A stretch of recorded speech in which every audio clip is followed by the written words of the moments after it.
So, we looked at the introduction to physics in lesson 1, and we had a good introduction to physics. We gave a definition of being the study of nature, and then we also looked at being concerned with the study of matter and its relation to energy, and relation to energy.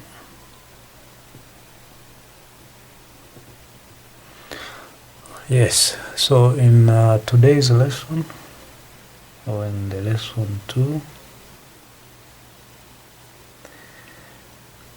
and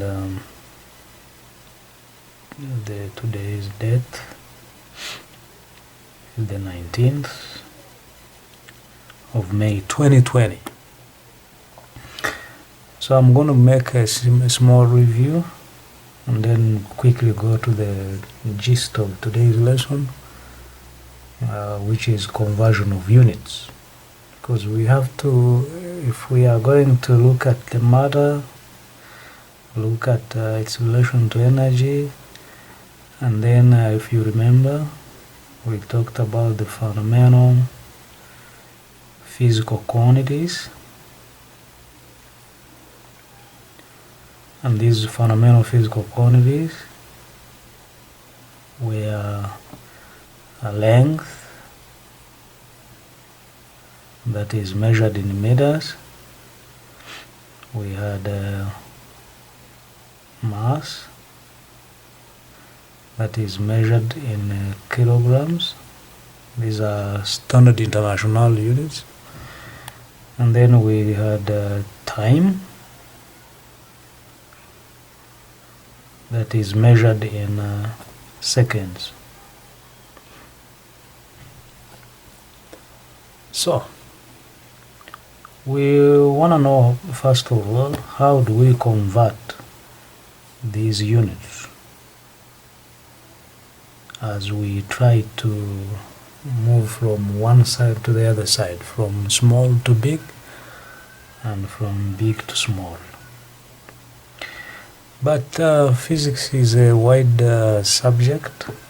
In physics, in addition to just talking about matter in this relation to energy, it's where we talk of things to do with, for example, mechanics, how machines work. We talk of optics, we talk of electricity, and sometimes we go a little bit deeper and move away from the earth and look at the astronomy. And this is when we talk of astronomy, we are talking about space, astronomy, and then space. Being that this is the physics for beginners, emphasis being on the young ones who are on their career path from senior 1, I will focus on the basics and just use a few of these other sections of physics, whether mechanics, whether optics, whether electricity, whether magnetism, whether we talk of quantum mechanics, whether we talk of statistical mechanics, whether we talk of physical and geometric optics, to mention but a few. I'll just be talking about those to arouse the interest of the learner. But for now, I'll focus on the basics. Okay. So I hope that you did the activity, because I gave an activity concerning the how to prove that air occupies space and has weight.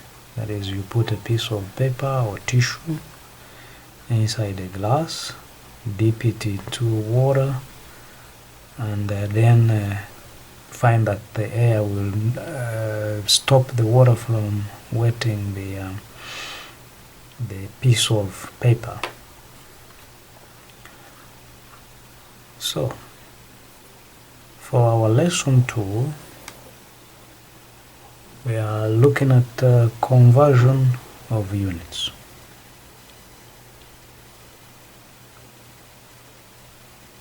Conversion of units.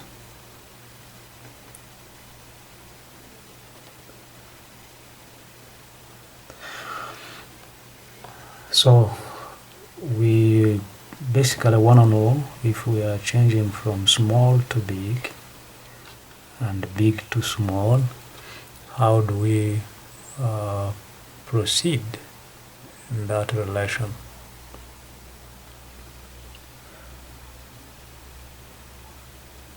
So I'll start with conversion from, so when changing from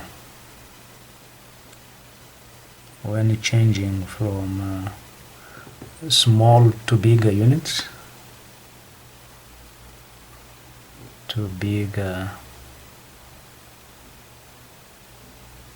units, the key word is that we divide. And whereas when changing from big to small, when changing from big or bigger to smaller units,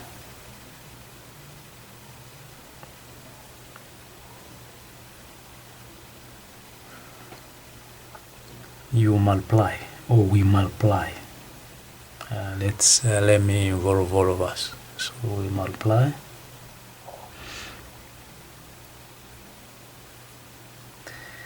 and I'll use an X for multiplication. So in short, just to make it easy to remember, if we are moving from small, S for small, to big, B for big, we do the division.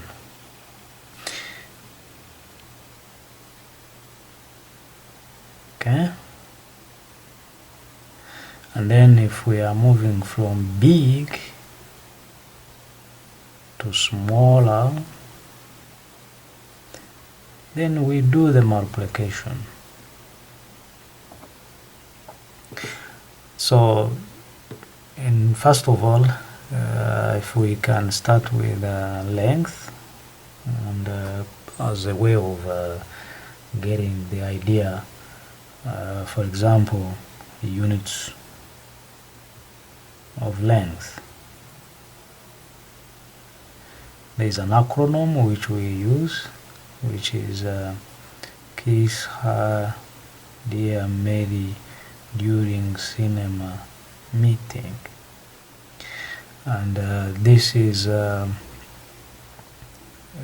from big, which is a kilometer, to small, which is a millimeter. So, and in the middle of each of these, we'll be having 10, 10, 10, 10, 10. So you have a 10 multiplier here, 10 multiplier here, 10 multiplier, 10 multiplier, 10 multiplier, 10 multiplier. So this is something that you need to know or to keep in your mind when you are doing the conversion, that you are going to be having each of them spaced by 10. That is, for a millimeter you have, from a millimeter to centimeter you have 10. So that means that you have about 10 millimeters in a centimeter. And then from a centimeter to a decimeter, decimeter to meter, meter to decameter to hectometer, and then eventually to a kilometer. And these are also found at the back of your exercise books, and where there is also the multiplication table, just to help you understand them. So I'm going to do a couple of examples, moving from one level of units to another level, and then I'll give an exercise. I want to take it slow. I don't want to make it so fast, so that we can get a feel from the basics. My interest is to make sure that the beginner of this physics goes slowly by slowly and gets to understand the basics of physics. So there are 10 millimeters in a centimeter. Just remember, we've said that we have a kilometer, which is km. We have a hectometer,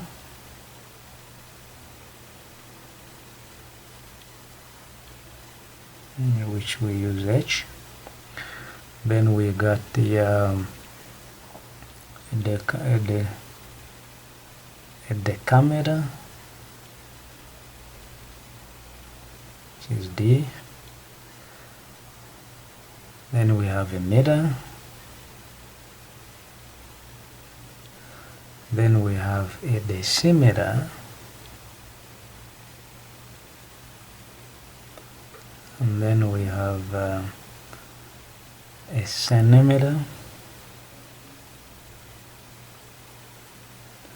And then a millimeter. This is a meter m. We have a decimeter d, centimeter c, and millimeter mm.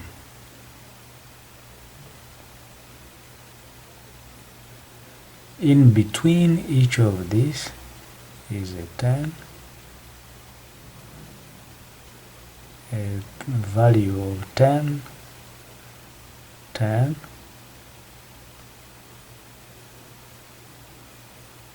10, 10, 10. So that means there are 10 millimeters, there are 10 millimeters in a centimeter, etc. So we shall be looking at each of them, and you'll find that from a kilometer down to a meter, you would move. There are 1,000 meters in a kilometer. So let's look at an example. An example is that how many, let's find out how many millimeters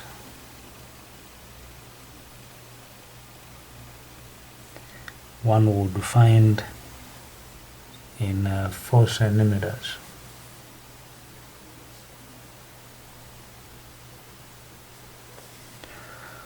If you have 4 centimeters, how many millimeters can you find there? So that means we are moving from, we want to get the millimeters, and we already have the 4 centimeters. So that means we are moving from big to small, and we said that from big to small we multiply. And from here we have centimeters. There is only one space between them and the millimeter, so that gives us 10. So this implies that 1 centimeter equals to 10 millimeters, implying that 4 centimeters, since we multiply, would be 4 times 10 millimeters, so which is equal to a whopping 40 millimeters. So you find 40 millimeters in 4 centimeters. So that is example 1. I will also do another example. We're going to do a series of them just to make sure that we are comfortable with the time. Sorry, the length, because here we are about the length.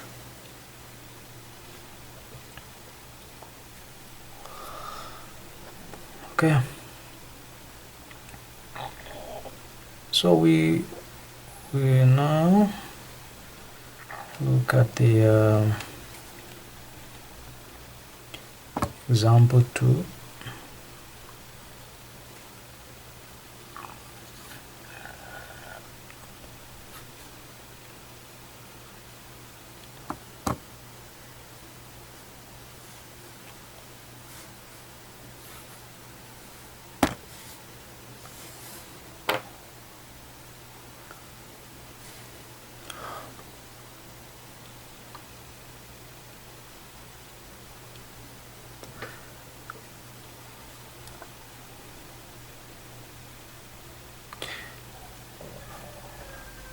So we do another example, example 2, but what are the lengths in meters? What are the lengths in meters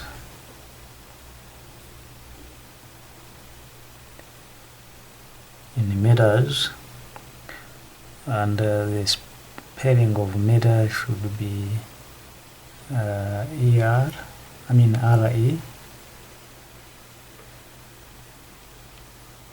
The other one means something that measures, like an ammeter, a voltimeter, a meter, a meter that measures something. But the meter is the unit. We have the RE, TRE at the end, ME, TRE. So the length in meters that we are talking about, we wanna change 300 centimeters to meters. B, we want to change 4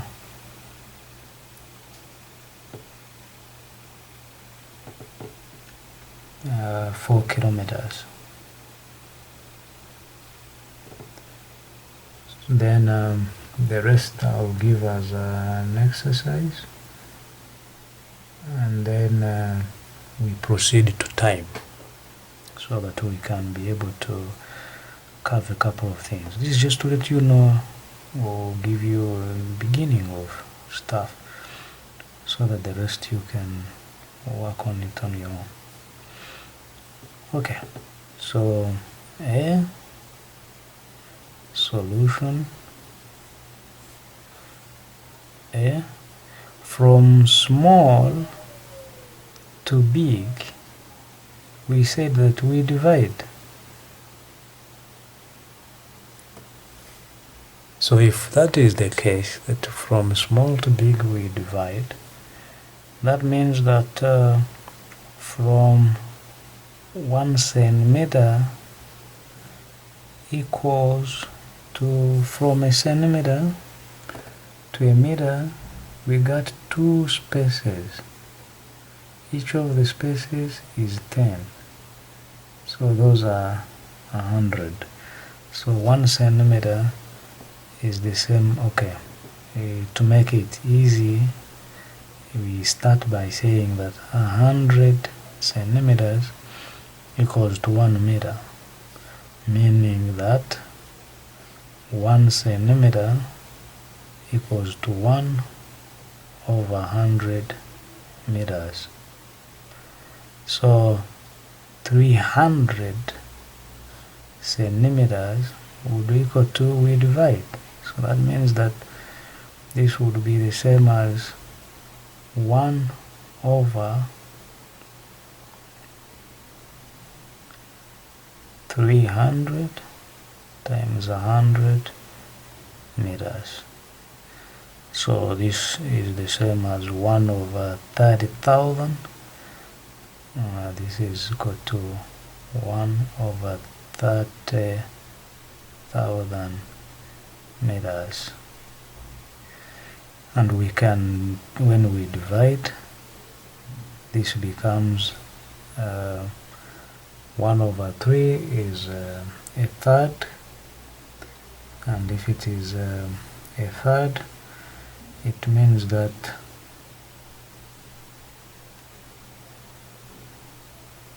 I think that's not how it should be.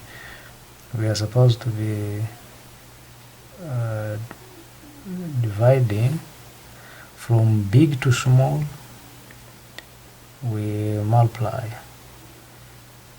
then small to big we divide.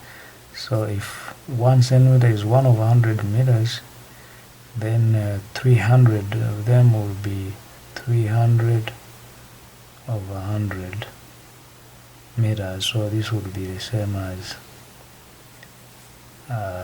3 meters.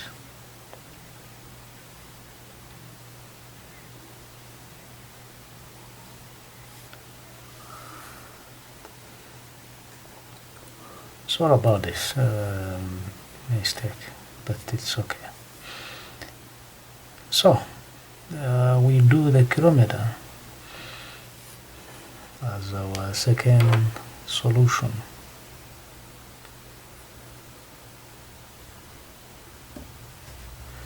And for a kilometer is that we are moving from big to small. So big to small equals B. Big to small implies we multiply. So how many meters are in a kilometer is that we move from here to there to there. Those are 3 steps, 10 each. That's 1,000. So 1 kilometer equals or implies or contains 1,000 meters, implying that 4 kilometers we multiply would be 4 times 1,000.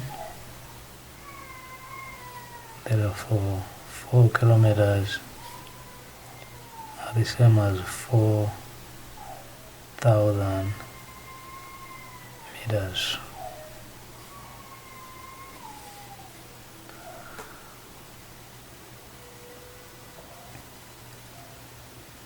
Okay, so we now have the basics of conversion for the sake of for length. Now I can go to time, but before I go to time, you need to do some bit of exercise so that you can prove yourselves whether you have understood or picked anything from this. So I will write the exercise here, and then after writing the exercise, you can sure go ahead and work on them. And the next lesson, I'll give the answers. I may not work them out, but I may give the answers for purposes of being able to have a feel of what it is at the end of the day. My caution is that you have to work through all the stuff if you want to make sure you understand. There's nothing that comes in your mind automatically. You have to work through it. So when I give you an exercise, be sure to work through it. So our exercise on issues of conversion, that is length, conversion of length as one of the fundamental physical quantities. So, number one, how many millimeters are there in? How many millimeters are there in A, 1 centimeter, B, 4 decimeter, C, 1 meter, and then D, 0.5 kilometers, that is half a kilometer.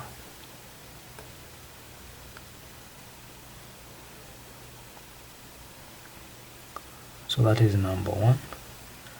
Number two,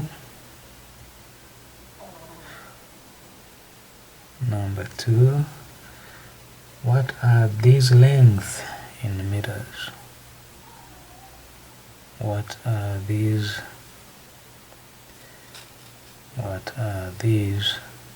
lengths in meters?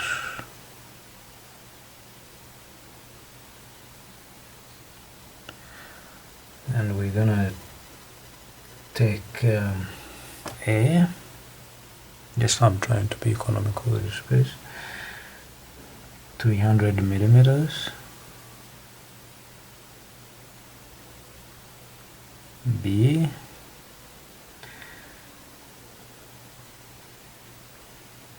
550 kilometers,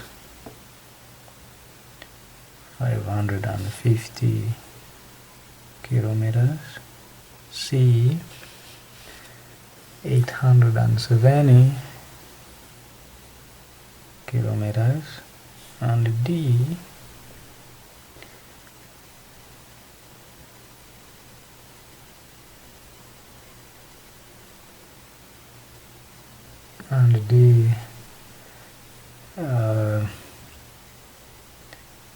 50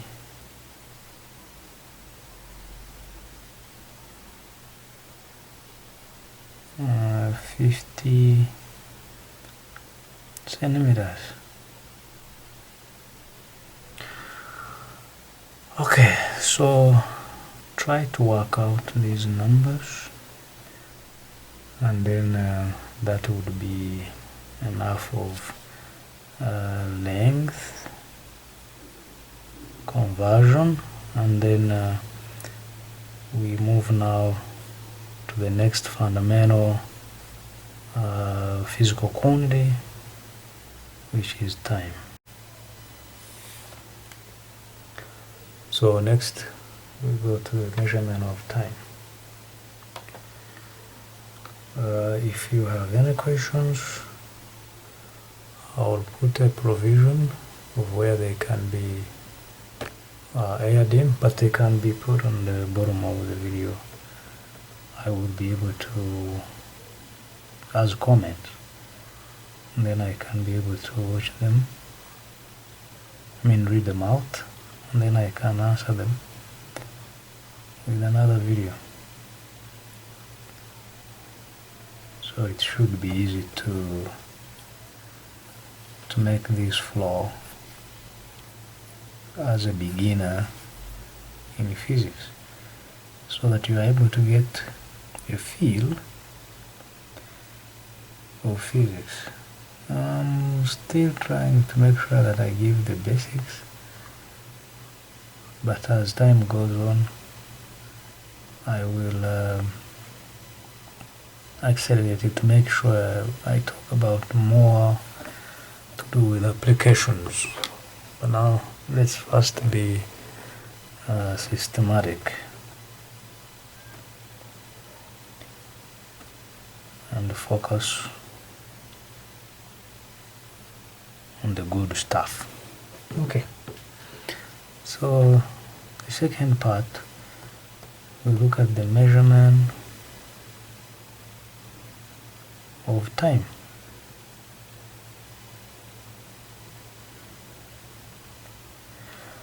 And what I didn't mention much about, and while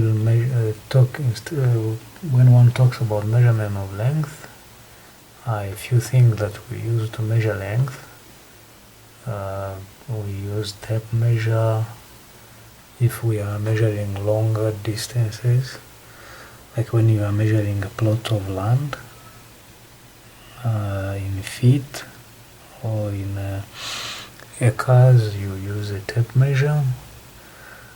Nowadays it has improved to using GPS, that is using what we call global navigation satellite systems. You just need a GPS antenna and a GPS module, and then you move around and you can be able to get the distances without any problem. But you could use a tape measure as well, but most of you have you're able to get an easy bit in your set, mathematical set. You have a common ruler. That is what is used for one of the things we use to measure the length. And so we have a tape measure, we have a meter rule, but for distances, like when you are doing surveying, technology has improved to the level of using global navigation satellite systems. And these global GNSS in full, just to give you a glimpse into the future, is short for global navigation satellite systems.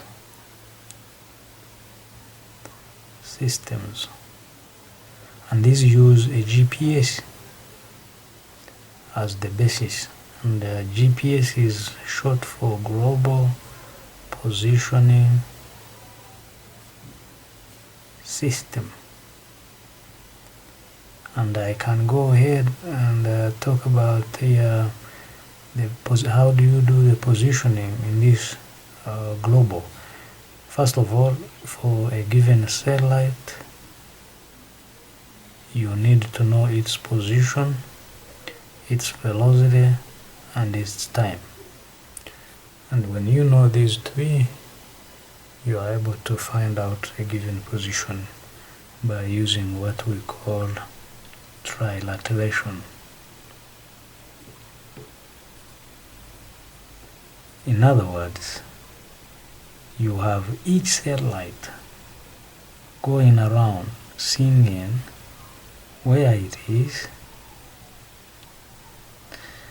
that is its position, the speed it is moving at, that is the velocity, and the time at that occasion. And then if you have three of them in the given locality singing about their position, velocity, and time, then you can easily know where you are, and that position where you are is this intersection of the three, and that's how GPSs help in finding global positioning. So, as a person whom I'm trying to introduce to physics, I'm showing you how physics, or how the basics of knowing the fundamental physical quantities helps you to even go deep into technology. Use space technologies like GPS for basic applications like surveying of land, finding your position, driving around, and you can go ahead. Most of the banks use GPS to make sure that they keep track of your financial transactions at the ATM. Similarly, you can, not you can, but the GPS is now an integral part of our phones. So we've tackled the length. Now let me go to the time. As you can see, a GPS being used to measure length has an integral part of it, or a component of time in it, and we need to know the time.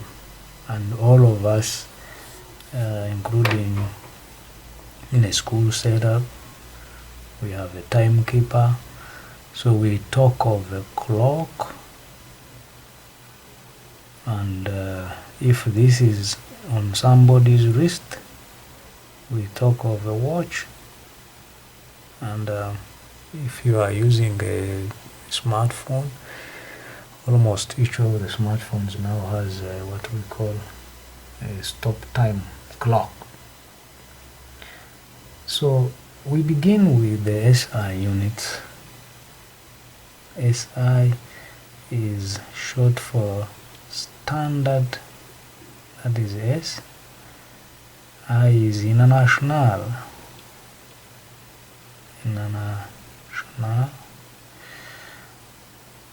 And this is from the Paris Convention that came up with these units for uniformity, to have a global uniformity. And being that this is a series of COVID-19 lessons, you can imagine all of us singing in the same language of COVID-19. That is corona virus disease that was, I don't know whether it was discovered or that befell us in 2019. So this also standard international. This is according to WHO, which is a World Health Organization, a global entity. Similarly, when scientists met in Paris, they came up with this idea of the standard international units, that is the metric units. So the SI unit of time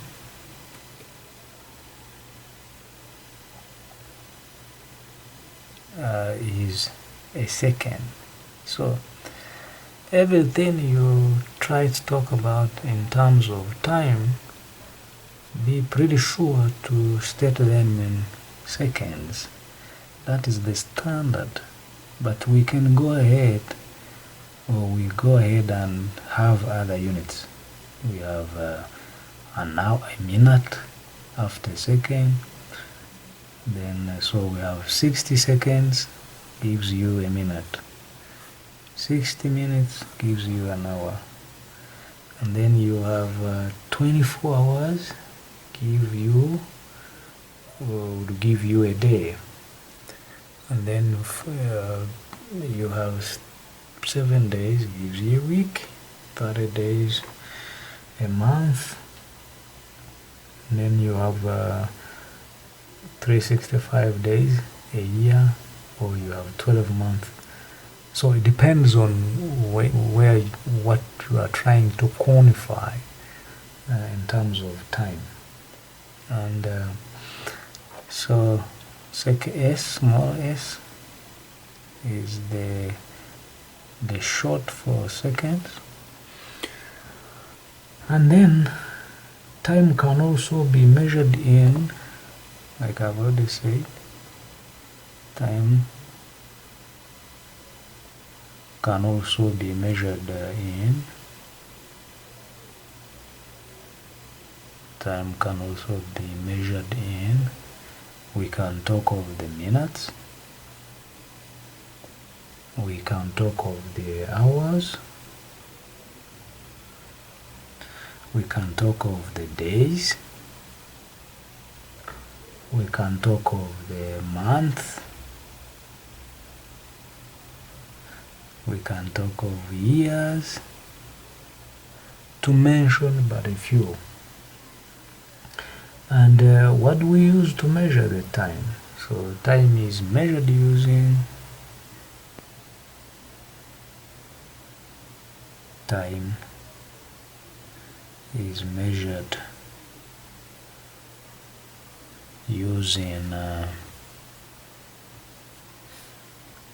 we use watches and clocks. A watch is that you put on your wrist, on your arm, and a clock is a standalone.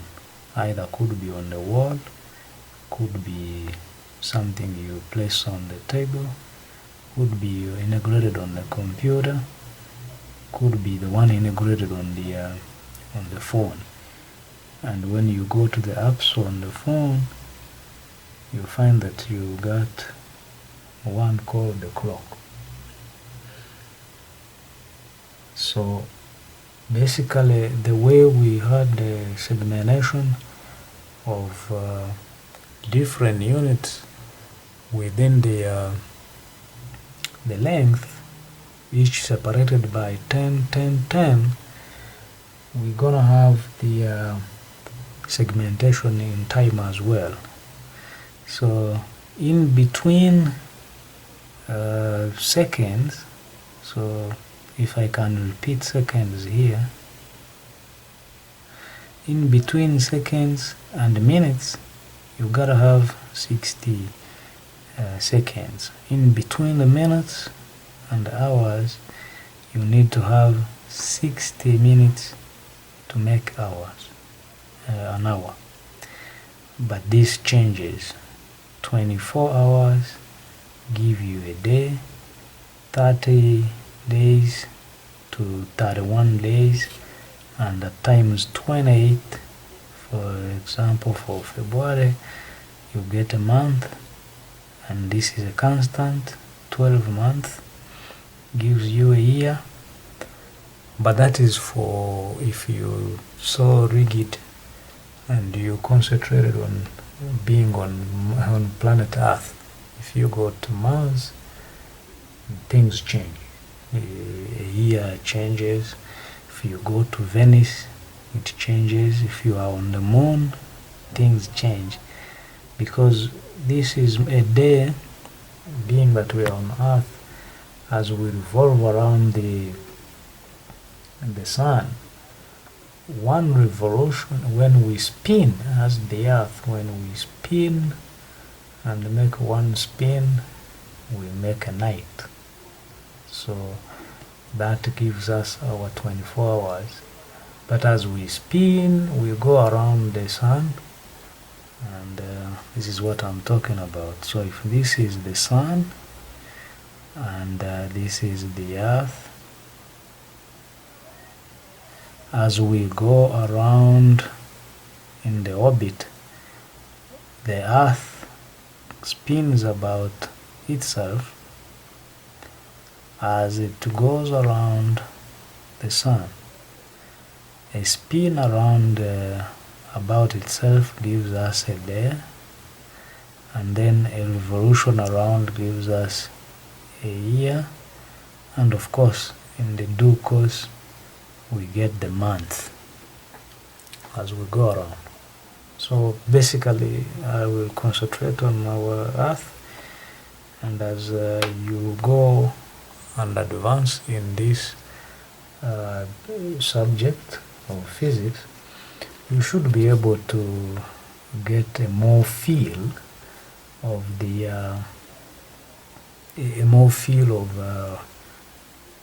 other planets, depending on what your interest will be. If your interest is in understanding the working of space, and you want to be an astronomer, you'll be able to think deep in these concepts. So I'm trying to keep to the basics, but also show you that you are not just doing the basics for doing examples and then eventually doing tests or exercises and doing exam, but there is a rich application of all this stuff in your day-to-day life, and also to get an understanding of how all this came to be and how it came to be part of our living.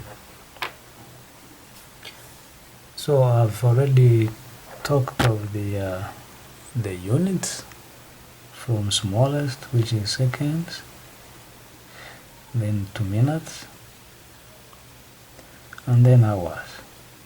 We shall stick to this for the time being, and each of these having a spacing of 60.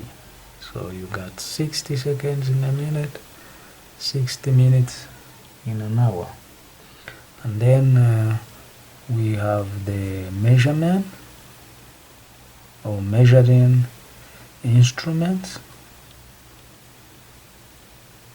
and these were, either you have a watch that hangs on your wrist, or you have a clock that sits on a table, like a stop clock that we use that is used in physics practicals, or you have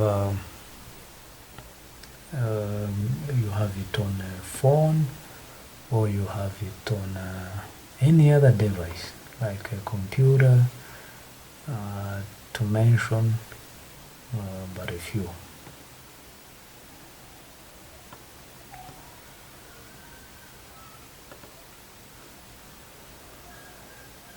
Okay, so there are 60 seconds in 1 minute, 60 minutes in an hour. That's pretty clear, and there's no doubt about this. All I can now say is that I can go ahead and we look at how, if you are moving from bigger to small, that is hour to minutes. Remember, what do we do? If you remember, we had the concept of big to small. Do you remember? Small to big. Do you remember that small concept of conversion, whereby big to small you multiply, big to small you multiply, and then small to big. Because if you are talking of small things, you got many small things fitting. You got many oranges fitting in a basket. So if you are talking of a basket vis-a-vis the oranges, you see now where the multiplications have one basket with many oranges. So if I have 2 baskets with 100 oranges, it means I'll get my 2 times the 100 in each of them. That's the idea of multiplication. And if I wanted to know how many oranges, now an orange compared to the baskets, that's where we talk of the small to big, talking of division compared to the small to big, big to small multiplication. So we're now gonna do just a small bit, 60 times 60 seconds. You find that they are the ones you can find in an hour. So an hour would have 60 times 60 seconds. Big to small, we multiply. That should be easy. So I will give an exercise on this part of the time, and this should be able to give us an end almost to our second lesson. I'm gonna be taking it slow so that you have time to think through and to get an understanding, and then after that you'll be able to enjoy physics, so that you can also do some search of information from the I Know It All, or call it Google, and be able to have a rich understanding that this is a subject that you do, that is applied in our day-to-day life, as well as the future, the space, etc. So do an exercise under this part, and we look at how many seconds are in 4 hours, how many seconds are in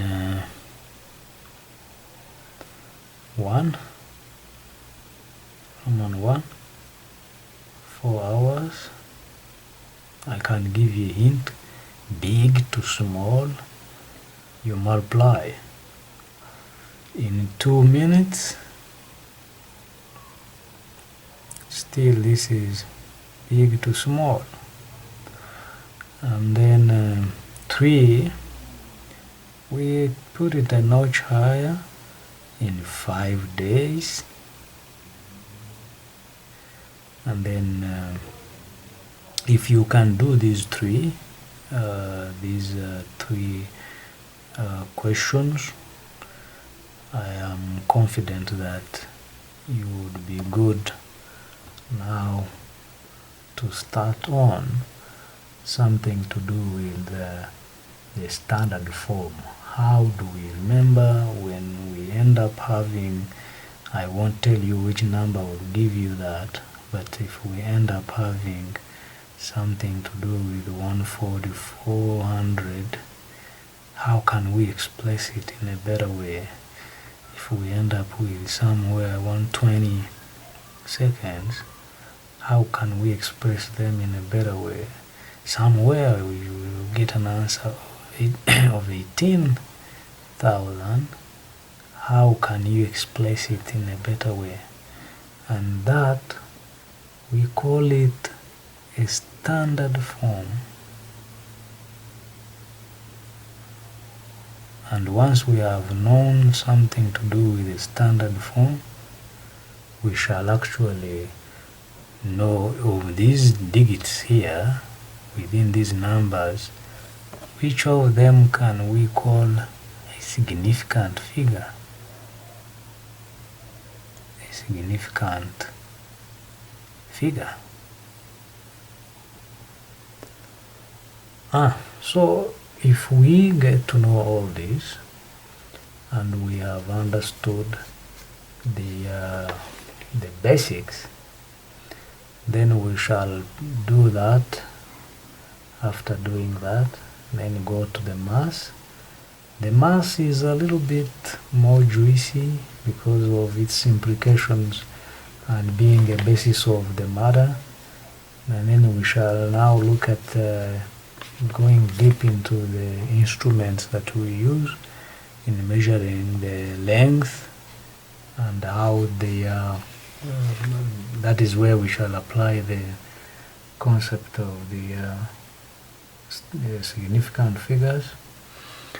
And where possible, and easy to work out, I'll be able to do some bit of practical and demonstrate to you the practical application of these fundamental physical quantities as we move ahead in the introduction to physics, or physics for beginners. If a person want to know about physics, how can this be? So that marks the end of today's lesson. I look forward to the lesson 3, and please have this in your mind, that you see and forget, you hear and forget, but know that when you do, you remember. So every time I give an exercise, work through it, work through it, and you'll be able to remember. See you in lesson 3. Each of these clips will be having the end screens, one showing next lesson and the other showing the previous lesson for easy follow-up. So we meet in lesson 3. Stay safe.